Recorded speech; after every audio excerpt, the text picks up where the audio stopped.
Assalamualaikum warahmatullahi wabarakatuh. Hai anak-anak, selamat pagi. Mari kita belajar PPKN bersama pagi ini. Kita akan membahas soal-soal yang telah Ibu berikan kemarin karena masih banyak yang belum paham.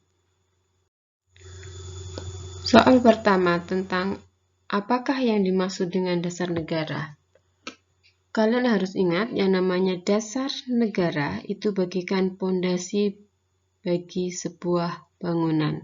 Maka dasar negara di sini yang dimaksud adalah pondasi bagi berdirinya negara yang berisi cita-cita dan tujuan. Nanti akan berbeda jika yang ditanyakan adalah apakah yang dimaksud Pancasila sebagai dasar negara. Jika yang ditanyakan adalah Pancasila sebagai dasar negara, maka jawabannya adalah Pancasila digunakan sebagai dasar dalam penyelenggaraan pemerintahan bernegara. Di manakah terdapat rumusan Pancasila yang sah dan benar? Rumusan Pancasila yang sah dan benar terdapat di dalam pembukaan Undang-Undang Dasar 1945 alinea keempat. Di sana disebutkan Pancasila. 1. Ketuhanan yang Maha Esa. 2. Kemanusiaan yang adil dan beradab. Sampai sila kelima. Siapakah yang mengesahkan Undang-Undang Dasar 1945? Jawabannya adalah PPKI. PPKI mengesahkan Undang-Undang Dasar 1945 pada tanggal 18 Agustus 1945, sehari setelah Indonesia menyatakan kemerdekaannya. Pancasila sebagai petunjuk dalam bersikap dan berperilaku bangsa Indonesia dalam kehidupan sehari-hari. Pernyataan tersebut merupakan makna Pancasila sebagai pandangan hidup. Bicara tentang fungsi dan peranan Pancasila, kalian harus ingat bahwa fungsi dan peranan Pancasila itu ada beberapa. Ada fungsi Pancasila sebagai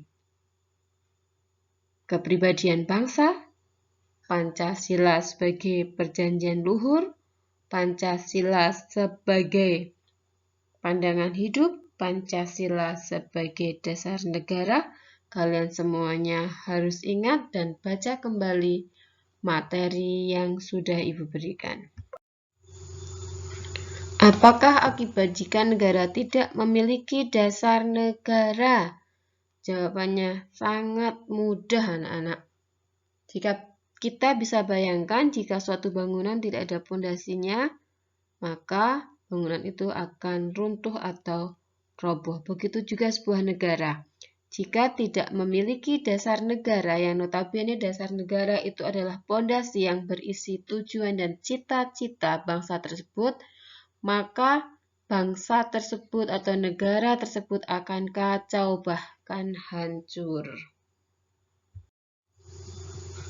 Soal berikutnya adalah mengakui manusia mempunyai kedudukan dan derajat serta hak dan kewajiban yang sama merupakan ciri atau karakteristik yang terkandung dalam nilai-nilai Pancasila, khususnya sila keberapa? Maka jawabannya adalah sila kedua. Tentang ciri atau karakteristik yang terkandung dalam nilai-nilai Pancasila, kalian akan lebih jelas jika membaca buku Pendidikan Pancasila dan Kewarganegaraan halaman 15. Di sana sudah dijelaskan, diberikan contoh sangat lengkap, silahkan dibaca. Sudah terdapat contoh-contoh dari sila pertama sampai sila kelima. Soal berikutnya adalah tidak memaksakan suatu agama kepada orang lain merupakan pengamalan Pancasila, sila keberapa?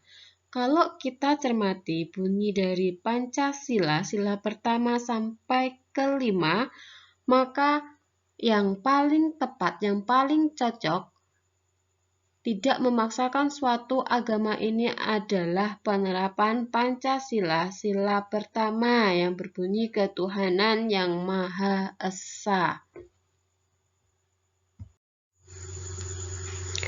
Oke, berikutnya adalah sendi utama demokrasi di Indonesia. Sendi utama demokrasi di Indonesia ini merupakan pengamalan Pancasila, sila keempat, yang berbunyi kerakyatan yang dipimpin oleh hikmat kebijaksanaan dalam permusyawaratan perwakilan. Demokrasi itu sendiri berarti pemerintahan dari rakyat, oleh rakyat, dan untuk rakyat. Sanggup dan rela berkorban demi bangsa dan negara merupakan pengamalan Pancasila, sila yang ketiga yang berbunyi Persatuan Indonesia.